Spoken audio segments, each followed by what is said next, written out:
C'est en 1941, à El Beroua en Palestine encore sous mandat britannique, que naît Mahmoud Darwish.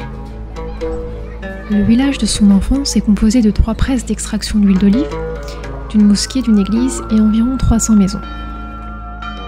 À quelques kilomètres du village, les femmes et les hommes d'El Beroua cultivent des vergers et des oliveraies. Cette terre d'apparence aride leur est clémente.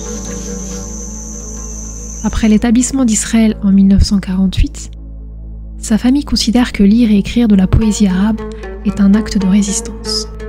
Alors, lorsqu'il trouve un livre de langue arabe, il passe la nuit à le lire et à le recopier afin de le distribuer au plus grand nombre.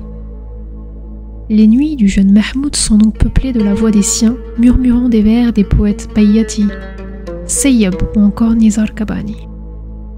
L'exercice de reproduction affinera le graphisme de son écriture, laquelle frôlera l'excellence de la calligraphie.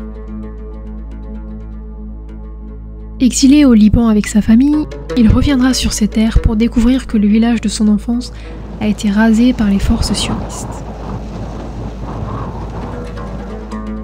Il s'engage par la suite dans le Parti communiste israélien, ce qui lui vaut d'être emprisonné à plusieurs reprises entre 1960 et 1970 et assigné à résidence à Haïfa.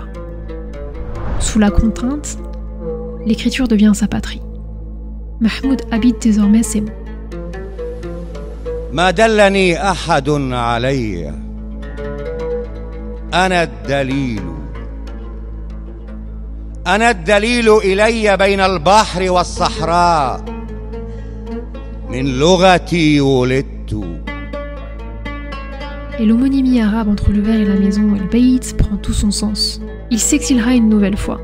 D'abord au Caire, où il sera surpris de découvrir un pays entièrement arabophone. Puis à Beyrouth, et enfin à Paris, où il recevra la médaille de commandeur de l'Ordre du Mérite des Arts et des Lettres. 30 ans d'exil alimenteront une œuvre prolifique. 20 volumes de poésie, 7 livres en prose, publiés en parallèle de ses activités de rédacteur de plusieurs publications et de président de l'Union des écrivains palestiniens.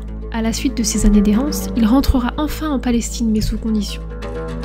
Traduit dans près de 20 langues, éminemment reconnu pour ses œuvres mélancoliques, son imaginaire délimité, bien que contraint par l'exil, et sa voix, d'une profonde résilience, ont fait de lui le poète arabe contemporain le plus lu et le plus traduit dans le monde.